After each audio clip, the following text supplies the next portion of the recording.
우리가 기독교인이 된다 이렇게 됐을 때 예수를 안 믿던 사람이 예수를 믿게 되면 곧바로 드러나는 가장 당연한 결과가 무엇이냐면 기도하는 겁니다. 크리스찬이 되어서 기도하지 않는다는 것은 있을 수가 없습니다. 반대로 말하면 기도하지 않는다면 기독교인이라고 도저히 말을 할 수가 없습니다. 그래서 기독교 역사에서 최고의 설교가라고 하는 사람이 있는데 그 4세기에 크리소스톰이라는 사람이 있습니다. 그분이 기도에 대해서 이렇게 말을 했습니다. 기도의 힘은 불의 능력을 가라앉혔고 사자의 분노를 억제했으며 무질서를 잠재워 평화롭게 했고 전쟁이 불을 껐고 폭풍을 달랬으며 귀신을 내쫓았고 죽음의 사슬을 불살랐다. 이렇게 계속해서 그 기도의 능력에 대해서 말씀을 하시는 그런 장면이 나옵니다. 이 말씀을 들어보면 굉장히 위대한 것들에 대해서 말씀을 하시지만 이 기도에 대해서 하나도 과장되게 말씀하신 적이 없습니다. 우리가 가지고 있는 최고의 능력, 세상을 이기는 능력이 기도입니다. 그래서 언제든지 우리가 항상 기도해야 됩니다.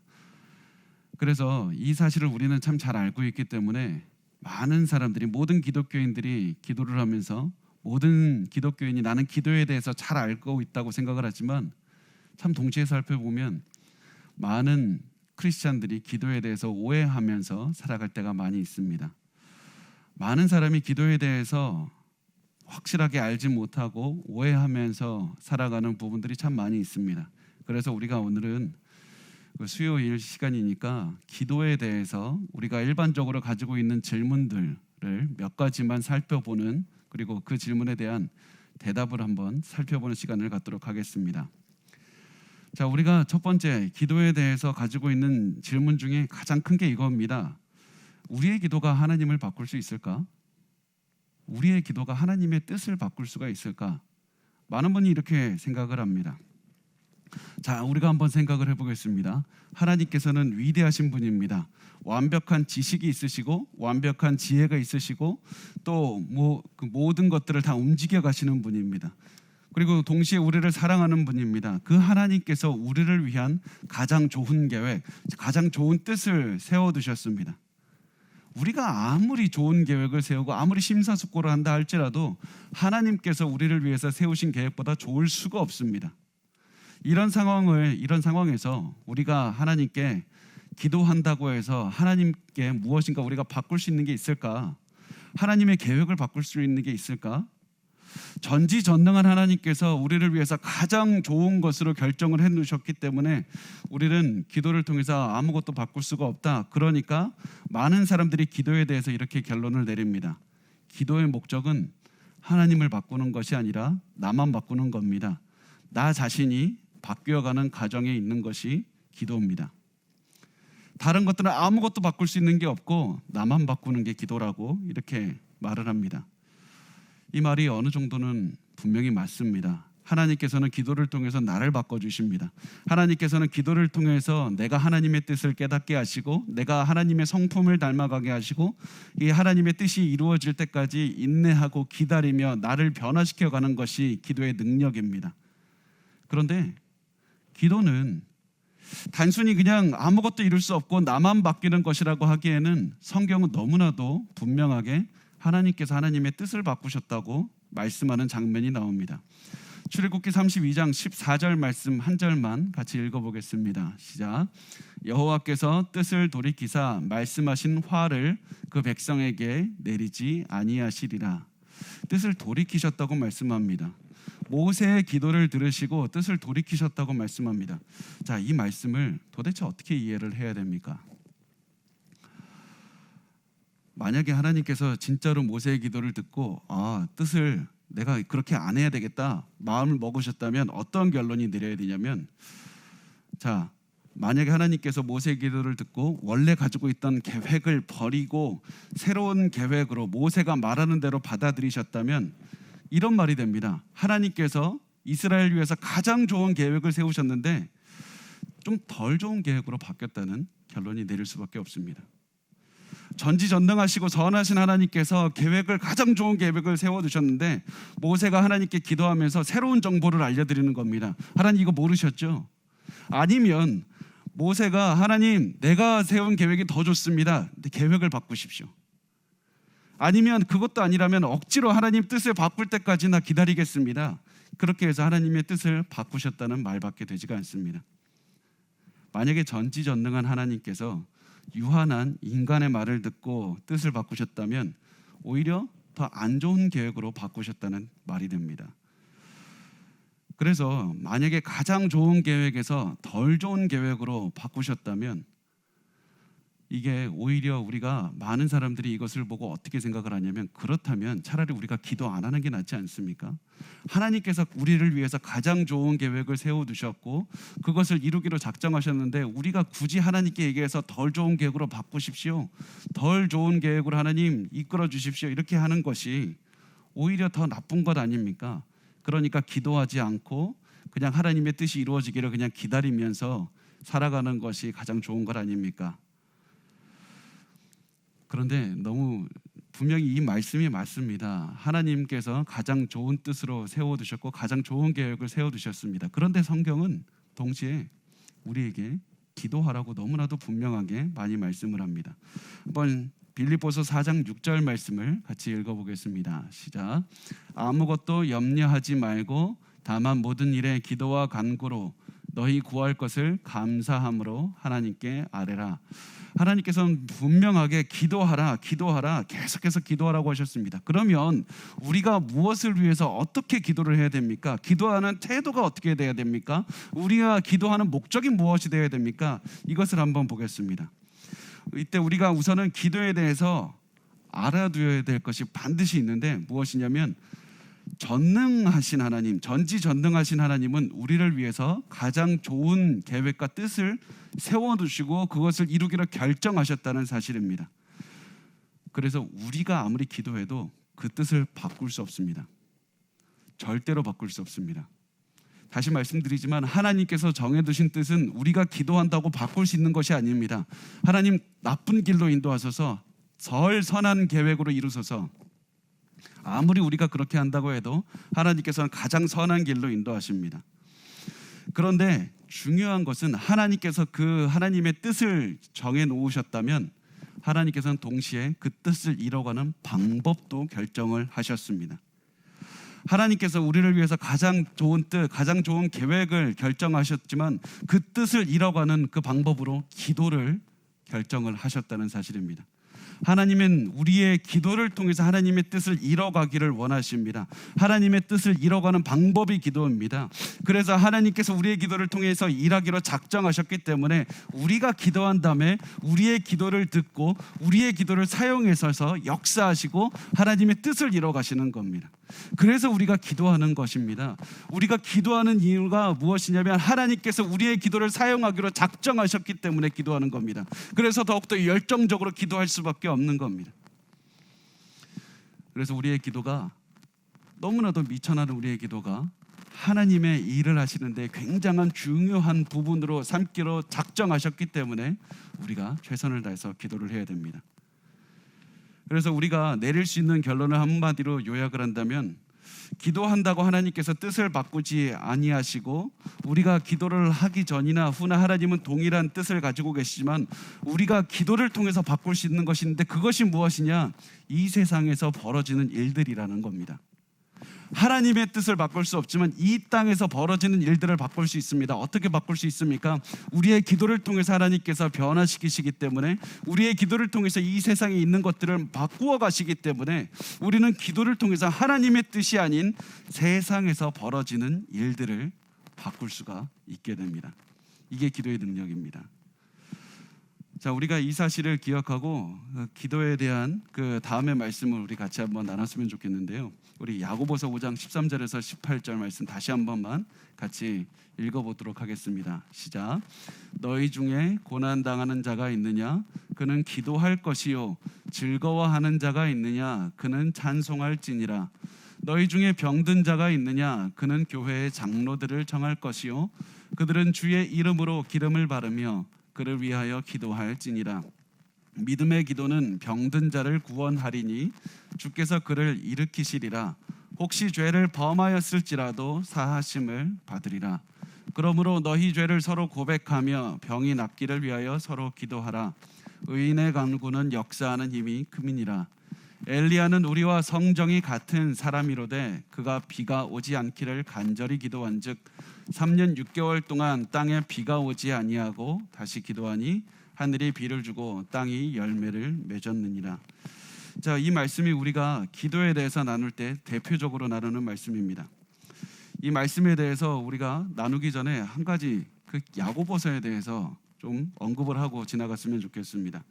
야고보서의 특징이 한 가지 우리가 분명히 알아야 될 게 있는데, 야고보서는 신약 성경의 다른 책들과는 굉장히 다른 책입니다.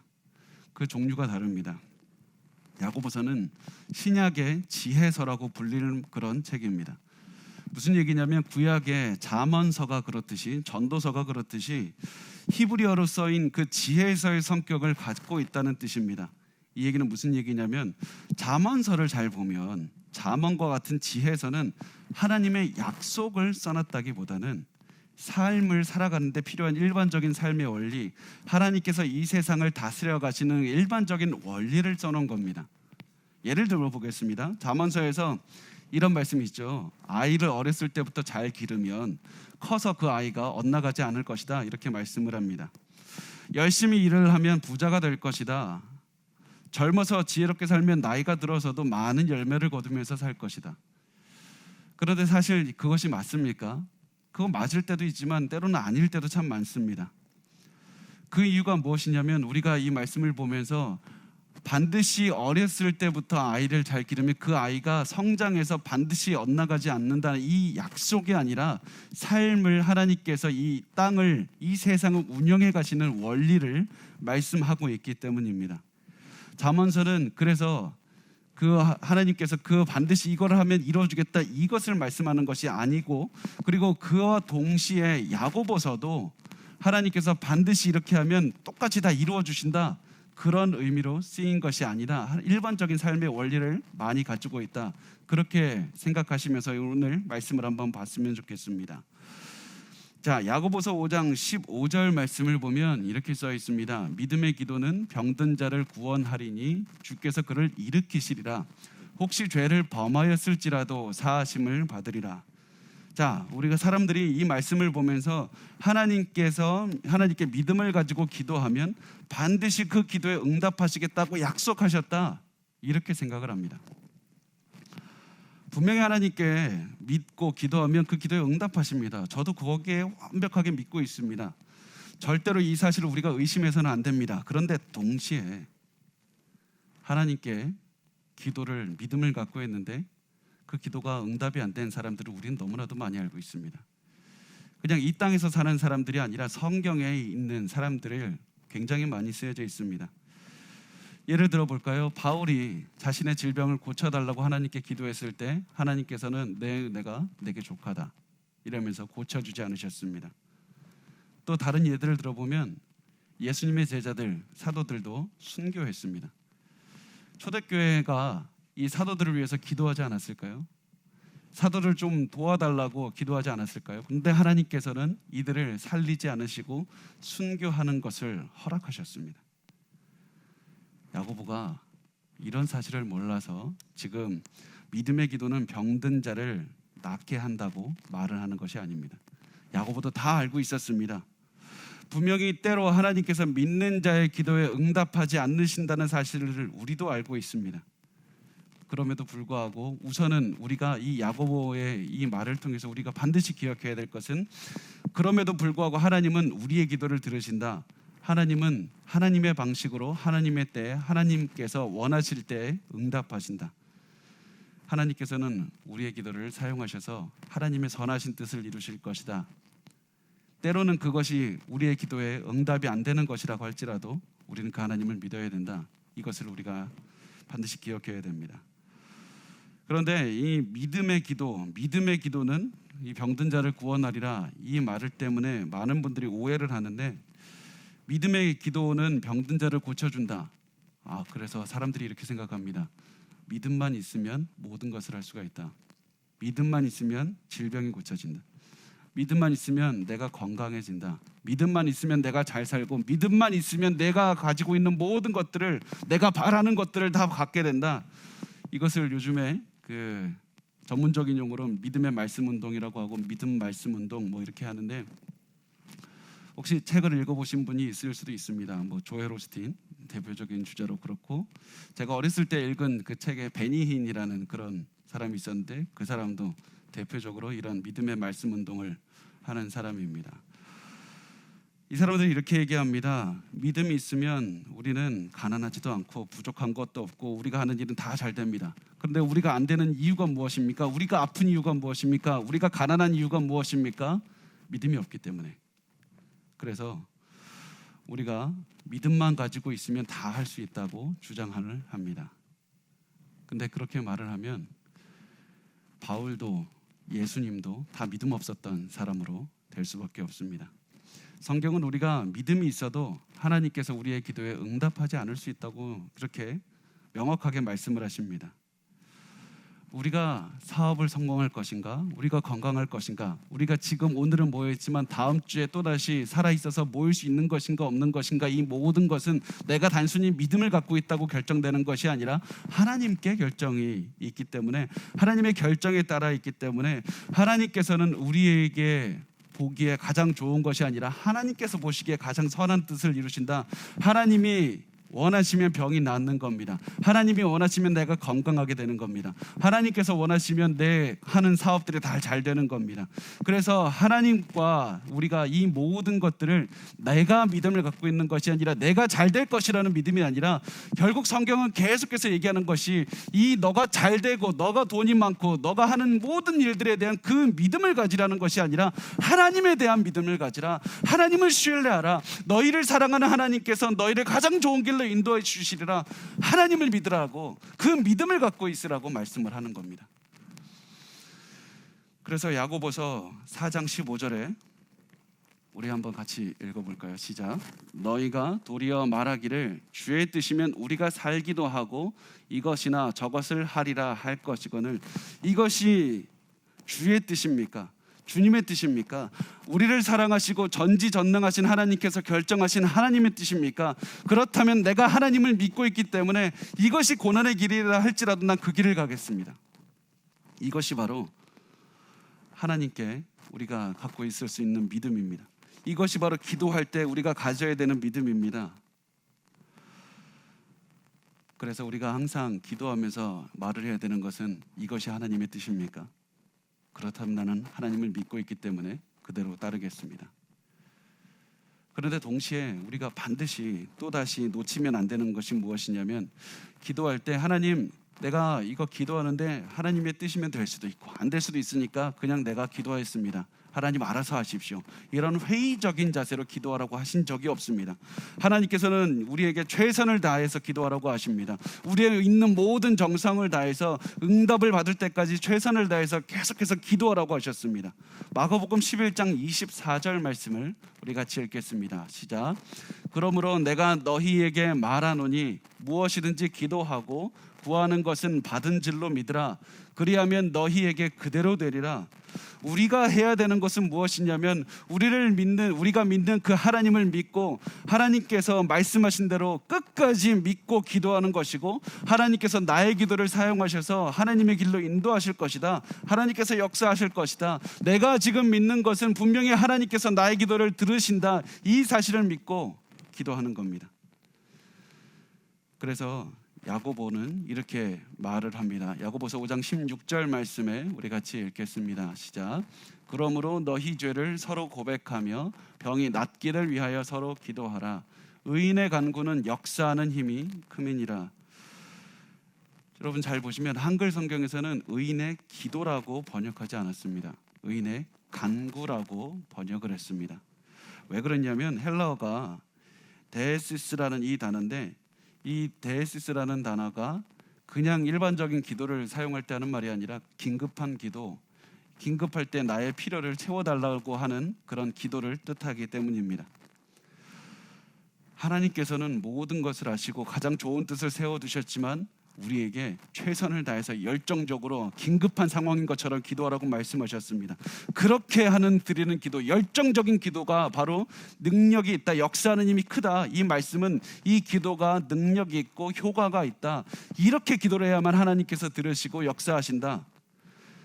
그래서 성경 계속해서 말씀합니다. 분명히 하나님께서 좋은 뜻을 세워두셨지만 그럼에도 불구하고 너희들은 하나님을 믿고 절실한 마음으로 끝까지 최선을 다해서 기도하라. 그것을 가지고 하나님께서 하나님의 뜻을 이루어 가실 것이다.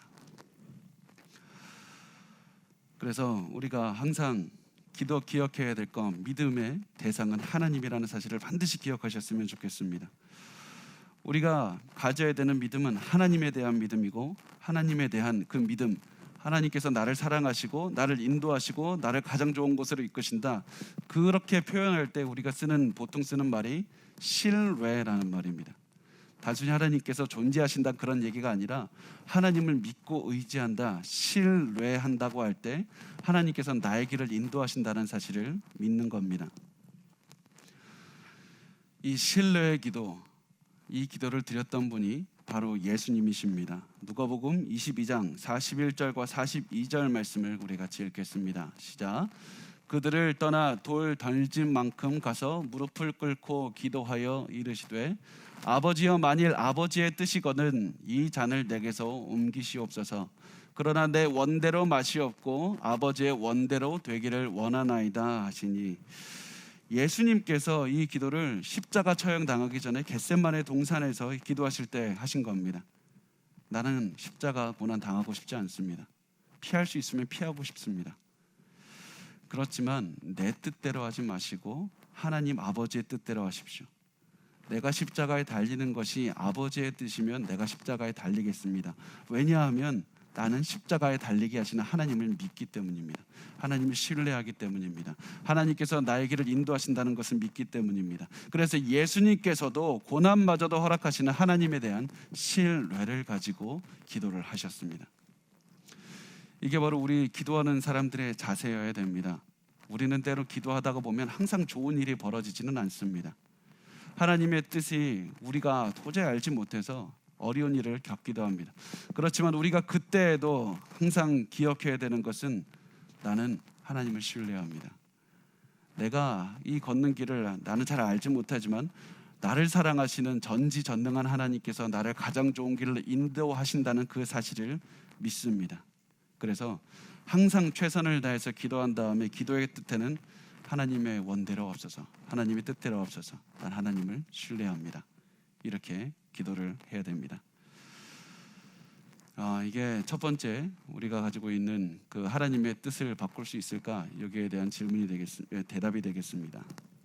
자, 이제 두 번째 기도에 대한 질문을, 우리가 흔히 가지고 있는 질문이 무엇이냐면, 기도의 끝에 우리가 예수님의 이름으로 기도합니다 이렇게 끝을 맺는데 이게 과연 무슨 뜻입니까? 과연 이거 무조건 써야 되는 겁니까? 이거 왜 쓰는 겁니까? 많은 분들이 여기에 대한 질문을 가지고 있습니다. 자, 우리가 예수의 이름으로 기도를 하는 그 이유는 이 다음의 말씀 때문인데요. 요한복음 14장 13절부터 14절까지의 말씀입니다. 우리 같이 읽겠습니다. 너희가 내 이름으로 무엇을 구하든지 내가 행하리니 이는 아버지로 하여금 아들로 말미암아 영광을 받으시게 하려 함이라. 내 이름으로 무엇이든지 내게 구하면 내가 행하리라. 그래서 예수님께서 예수님의 이름으로 구하라고 말씀하셨습니다. 그러면 예수님의 이름으로 구하라는 게 도대체 무슨 얘기입니까? 예수님의 이름이 도대체 무엇을 상징합니까? 자, 보면 우리가 그것을 보기 전에 가장 먼저 기억해야 될 것은 성경 어디에도 예수님의 이름으로 기도합니다 아멘 하고 끝나는 그런 기도문은 나오지가 않습니다. 성경은 예수님의 이름으로 기도합니다 아멘 이렇게 사도들도 기도하지 않았고 그 어떤 누구도 기도하지 않았습니다. 그렇지만 우리는 지금 예수님의 이름으로 기도합니다라는 그 문장을 일부러 기도의 마지막에 항상 넣어서 기도하고 있습니다. 왜 그럴까요? 우선 그 이름을 가지고 기도한다고 할 때 그 이름은 중요하게 그 사람의 권위를 상징합니다. 누군가의 이름을 얘기할 때는 그 사람의 권위를 가지고 이야기를 한다는 뜻이 됩니다. 자, 사도행전 3장 6절 말씀을 우리 같이 한번 읽어보겠습니다. 시작. 베드로가 이르되 은과 금은 내게 없거니와 내게 있는 이것을 내게 주노니 나사렛 예수 그리스도의 이름으로 일어나 걸으라 하고, 지금 베드로가 지금 예수 그리스도의 이름으로 명령하고 있습니다. 이것은 일부러 예수 그리스도의 이름이라는 어떤 주문을 외우는 것이 아니라, 내가 예수의 제자니까 그 주문을 받고 내가 이렇게 그 기적이 일어나라 이렇게 얘기를 하는 것이 아니라, 내가 지금 이 명령을 내리고 있는 것은 나의 권위에 의해서 명령을 내리는 것이 아니라 예수의 권위를 가지고 명령을 내린다. 그러니까 이 예수의 권위에 복종하여 일어나라, 지금 이 얘기를 하고 있는 겁니다. 고린도전서 5장 4절과 5절 말씀을 같이 읽겠습니다. 시작. 주 예수의 이름으로 너희가 내 영과 함께 모여서 우리 주 예수의 능력으로 이런 자를 사탄에게 내주었으니 이는 육신은 멸하고 영은 주 예수의 날에 구원을 받게 하려 함이라. 또 하나 예를 들어보면, 지금 바울이 그 음란을 행한 자, 음행한 자에 대해서 심판하는 그런 말씀을 하는데, 바울이 무엇이라고 자기가 심판을 하겠습니까? 바울이 자신의 권위를 가지고 자신의 판단에서 심판을 하는 것이 아니라 예수 그리스도의 권위에 의지해서 예수 그리스도의 권위를 가지고 이런 말씀을 하는 것이었습니다. 그래서 예수 그리스도의 이름을 가지고 기도하는 것은 예수의 권위를 가지고 기도한다는 것과 같습니다. 그런데 동시에 이름은 단순히 그 사람의 권위만을 뜻하지는 않습니다. 그 사람의 성격도 말하고 그 사람 전체를 말하는 것이 그 사람의 이름입니다. 그래서 우리가 예수 그리스도의 이름을 가지고 기도할 때 그 예수의 권위에 의지해서 기도할 뿐 아니라 예수 그리스도 그 자체를 두고 기도를 하는 겁니다. 예수 그리스도 그 전부를 두고 기도하는 겁니다. 예수의 성품에 의지해서 기도합니다. 예수님께 의지해서 기도합니다. 예수님께서 말씀하셨으니까 내가 예수님을 바라보고 예수님의 그 의지해서 지금 예수님을 믿고 기도한다는 것이 예수님의 이름으로 기도합니다 라고 하는 겁니다. 자, 그러면 여기서 우리가 한번 생각을 해볼 수 있는 것이, 그러면 우리가 성경에 보면 예수님의 이름으로 기도합니다 아멘 이 글자가 쓰여져 있는 것이 신약 성경에서 기도문에 들어가 있지 않고, 우리가 예수님의 이름에 의해서 기도한다는 이런 상징적인 의미를 갖고 있는 것이라면, 자, 우리가 많은 사람들이 사실은 고민합니다. 기도문의 끝마다 예수님의 이름으로 기도합니다를 꼭 넣어야 됩니까? 말아야 됩니까? 넣는 게 옳습니까? 빼는 게 옳습니까? 자, 우리가 이 질문을 할 때 반드시 기억하면 좋은 것이, 기도란 하나님과 우리가 나누는 진솔한 대화입니다. 두 사람이 진솔한 대화를 나눌 때 반드시 너 이 말은 반드시 써야 된다, 우리가 대화를 끝날 때마다 이 얘기 써야 돼 라고 만약에 강요를 한다면 그 두 사람의 사이는 가까운 것이 아닐 겁니다. 그렇지만 우리가 어떠한 말을 사용해서 상대방에 대한 감사를 표현하고 사랑을 표현할 수 있다면 그것으로 그 말은 사용하기에 충분히 좋은 겁니다.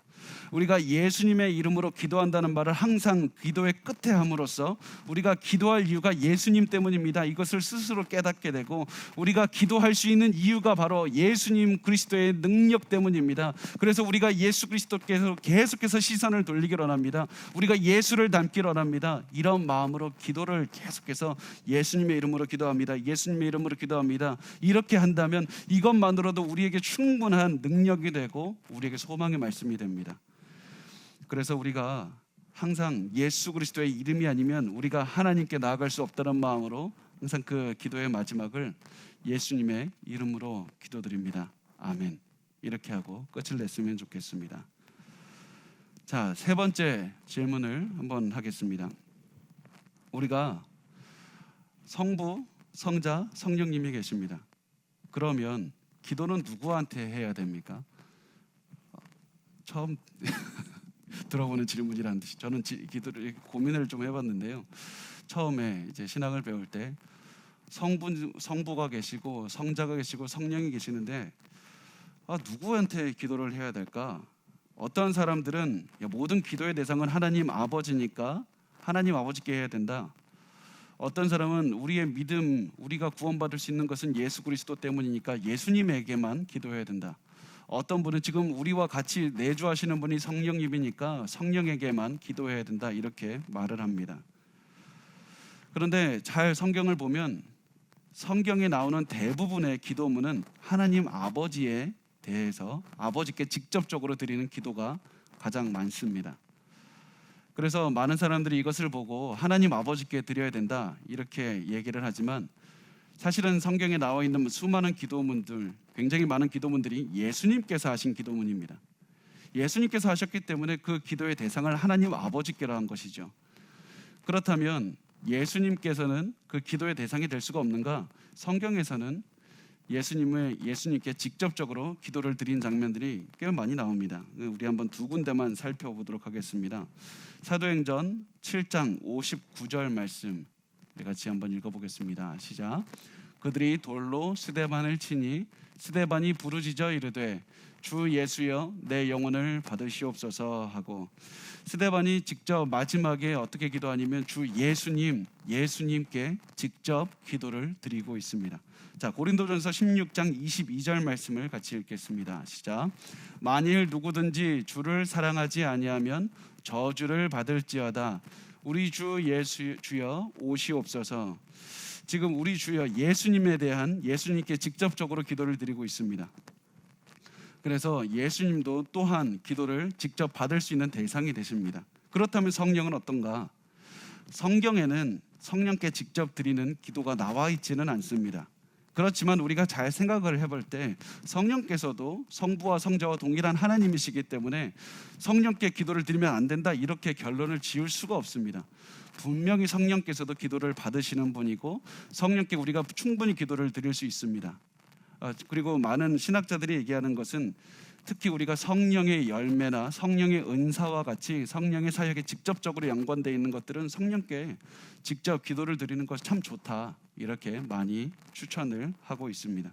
그래서 우리가 성부, 성자, 성령 이 세 분께 다 우리가 기도를 드리고 결국에는 우리가 하나님 한 분에게만 기도를 드리는 것이기 때문에 굳이 내가 이거는 성부께만 드리고 나머지 성자, 성령께는 드리면 안 된다 이런 것은 없다는 것을 우리가 기억하셨으면 좋겠습니다. 자, 네 번째 질문을 마지막 질문입니다. 이것을 한번 질문을 해보겠습니다. 제가 대답하고 싶은 네 번째 질문은, 우리가 보통 기도할 때 하나님의 뜻을 구한다고 하는데 그 하나님의 뜻은 도대체 어떻게 받는 겁니까? 하나님의 뜻은 어떻게 분간을 하는 겁니까? 그래서 많은 분들이 느낌적인 느낌, 갑자기 뭐 삘이 왔다고 이렇게 말씀하시면서 이 하나님의 뜻을, 내가 갑자기 마음이 뜨거워졌습니다, 그냥 그것에만 의지하시기는 하지만, 사실은 우리가 하나님께서 우리의 마음을 감동시켜 주시기도 하고 우리의 눈물을 주시기도 하시고 우리의 마음에 희락을 주시는 것도 맞습니다. 분명히 맞습니다. 그렇지만 우리가 조금 더 기도의 응답을 더 하나님의 뜻을 분간하기 위해서 더 굉장히 가장 좋은 방법이 있는데, 그것이 무엇이냐면 바로 하나님의 말씀입니다. 하나님의 말씀이 바로 우리가 그 하나님의 뜻을 분간할 수 있는 가장 좋은 방법입니다. 그래서 우리가 하나님의 뜻을 구할 때 성경을 보니까 내 상황에 맞는 하나님의 말씀이 성경에 쓰여 있다, 그러면 그대로 순종하면 됩니다. 그래서 우리가 항상 기억할 것은, 많은 분들이 기도하면서 하나님의 뜻을 구합니다. 하나님의 뜻을 구합니다. 하나님 왜 나에게 이렇게 1년 동안 기도했는데 응답하지 않으실까요? 이렇게 물으실 때 혹시 성경을 읽으셨습니까? 라고 하면 읽지 않은 경우가 굉장히 많습니다. 하나님께서, 우리는 하나님의 그 한마디 말, 마음속에 들려오는 한마디 말을 위해서는 1년, 2년 이렇게 몇 년 동안 기도하지만 하나님께서 이렇게 수많은 말씀을 하신 것은 들춰보지는 않습니다. 하나님께서는 이 말씀을 통해서 우리에게 말씀하실, 우리에게 하셨다는 사실을 기억하셨으면 좋겠습니다. 그래서 기도하면서 가장 중요한 것은 기도하고 말씀 읽고 기도하고 묵상해보고, 그리고 그 묵상을 할 때 하나님께서 내 삶에 적용 가능한 그런 말씀을 주셨다면 그대로 살아갈 수 있도록 기도하십시오. 기도하면서 내가 적용을 잘할 수 있는 지혜를 주십시오. 하나님, 내가 적용을 할 때 혹시라도 약간의 미묘한 차이점이 있습니까? 하나님, 내가 이것을 어떻게 해야 되는지, 어떻게 적용해야 되는지 이 말씀의 뜻을 분간할 수 있도록 기도해 주십시오. 그렇게 계속해서 기도하시는 겁니다. 그래서 요한복음 15장 7절 말씀을 우리 같이 읽어보겠습니다. 시작. 너희가 내 안에 거하고 내 말이 너희 안에 거하면 무엇이든지 원하는 대로 구하라, 그리하면 이루리라. 성경에 하시는 말씀이 바로 우리를 향한 하나님의 뜻이기 때문에 우리가 해야 될 것은 하나님의 말씀을 묵상하고 하나님의 그 묵상한 말씀에 따라서 하나님의 뜻에 순종하는 것입니다. 그런데 우리가 성경을 볼 때 때로는 우리의 많은 문제들이 성경이 직접적으로 쓰여 있지가 않습니다. 예를 들면 하나님, 이 직장이 하나님께서 원하시는 직장입니까? 내가 이 대회에 참여해야 되는데, 내가 운동선수로 이 대회에 참여해야 되는데 이 대회가 하나님께서 참여하기를 원하시는 대회입니까? 우리가 계속해서 이런 질문들을 합니다. 하나님, 어떻게 해야 됩니까? 근데 성경에서는 직접적으로 우리에게 그 질문에 대한 답이 나와 있지가 않습니다. 그때 어떻게 해야 됩니까? 또다시 하나님의 말씀을 묵상해야 됩니다. 또다시 하나님의 말씀으로 가야 됩니다. 우리가 하나님의 말씀을 주신 이유는 하나님의 말씀으로 살아낼 수 있는 모든 선한 것을 이룰 수 있는 능력을 주셨다고 이렇게 말씀을 하고 있기 때문에 우리가 다시 한번 하나님의 말씀을 묵상하고 내 삶에 적용 가능한 말씀이 무엇인지 찾아보고 그 말씀을 내 삶으로 하나님 인도해 주십시오. 나아가 내가 하나님의 뜻을 이해할 수 있도록 지혜를 주십시오. 계속해서 묻고 기도하는 과정을 반복을 해야 됩니다.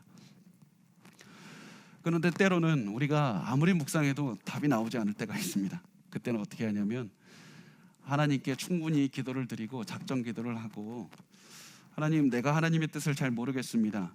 그런데 내가 지금 보기에 가장 최선의 상황은 이런 상황입니다. 이렇게 해서 하나님께 말씀을 드리고 진솔하게 그 모든 것들을 말씀을 드리고, 하나님, 내가 가는 길에 지혜를 주십시오. 그렇게 하고 선택을 하면 됩니다. 하나님의 뜻에 맞다고 생각하는 것을 선택하면서 앞으로 나아가면서, 하나님, 내가 하나님의 지혜를 구하며 선택했습니다. 내가 가는 길을 인도하소서. 그렇게 기도하는 마음으로 계속해서 살아가는 겁니다. 그리고 이렇게 기도하면서 나아갈 때 반드시 마지막에 덧붙여야 되는 기도가 있습니다. 내 뜻대로 하지 마시고 아버지 뜻대로 이루어 주옵소서. 하나님, 혹시 이게 내 생각대로 움직여가는 겁니까? 하나님의 뜻대로 움직여가 주십시오. 제가 기도하는 것이, 제가 움직여가는 것이 하나님의 뜻에 맞지 않다면 하나님, 이 일을 그만 진행하게 하시고 하나님의 길을 돌려주시고 하나님의 인도하심을 내가 깨달을 수 있는 영적으로 내가 깨어있기를 원합니다. 그렇게 해서 또다시 하나님의 뜻을 찾아서 계속해서 움직여가야 됩니다. 그래서 기도는 내릴 수 있는 결론은 우리가 단순히 교회에서 집에서 무릎 꿇고만 하는 것이 아니라 우리가 눈을 뜨고 있을 때도 기도하는 마음으로 살아가야 되고, 우리가 항상 누군가와 무슨 얘기를 할지라도 하나님 앞에 기도하는 마음으로, 하나님께서 나에게 이 사람을 통해서 사인을 주지는 않으실까? 하나님께서 나의 길을 인도하고 계신 건 아닐까? 하나님께서 나에게 무엇을 말씀하고 계실까? 단순히 신호등 하나가 변할지라도 하나님, 내가 하나님의 뜻을 분간하며 살아가기를 원합니다. 내가 가는 모든 길 하나님 인도해 주십시오. 그렇게 매일매일 기도하는 마음으로, 기도가 가득한 그런 인생을 우리가 살아가야 되는 것입니다. 그렇게 할 때 하나님께서는 우리에게 또다시 기도의 응답을 주시면서 우리의 삶을 인도하실 겁니다. 제가 굉장히 존경하는 19세기의 최고의 그 부흥사라고 할 수 있는 D.L. 무디라는 목사님이 계십니다. 그 목사님께서 참 잊을 수 없는 이런 말씀을 하셨습니다. 저도 항상 가슴에 새기고 살아가는 그런 말인데, 이렇게 말합니다. 저는 뛰어난 설교자가 되기보다 기도하는 법을 배우겠습니다. 예수 그리스도는 단 한 번도 제자들에게 설교하는 법을 가르친 적이 없습니다. 그러나 예수님은 제자들에게 기도하는 법만은 가르치셨습니다. 우리가 항상 어떤 때든지 절대로 놓치면 안 되는 단 한 가지가 있다면 말씀을 묵상하며 기도하는 겁니다. 말씀 안에서 거하시면서 기도하십시오. 항상 하나님께서는 말씀하실 겁니다. 문제가 있습니까? 기도하십시오. 기쁜 일이 있습니까? 기도하십시오. 앞으로 무엇을 해야 될지 알지 못합니까? 기도하십시오. 삶에 괴로운 것이 있습니까? 또다시 기도하십시오. 또다시 하나님의 말씀을 붙잡고 또다시 하나님의 뜻을 따라서 살아가기를 기도하십시오. 그렇게 매일매일 기도할 때 하나님께서는 그 기도를 통해서 하나님의 그 온전한 뜻을 이루실 뿐만 아니라 우리의 환경을 변화시키실 것이고, 우리의 그 열정적인 기도를 통해서 우리의 주변의 사람들을 변화시키실 것이고, 우리의 그 기도를 통해서 우리 자신을 변화시키실 겁니다. 지금 우리 앞에 무엇이 놓여 있든지 결론은 동일합니다. 다시 한번 말씀을 붙잡고 기도하는 것. 그것이 하나님께서 우리에게 주신 사명입니다. 우리 항상 기도했으면 좋겠습니다. 하나님께서 우리의 기도를 통해서 세상을 바꾸실 줄 믿습니다.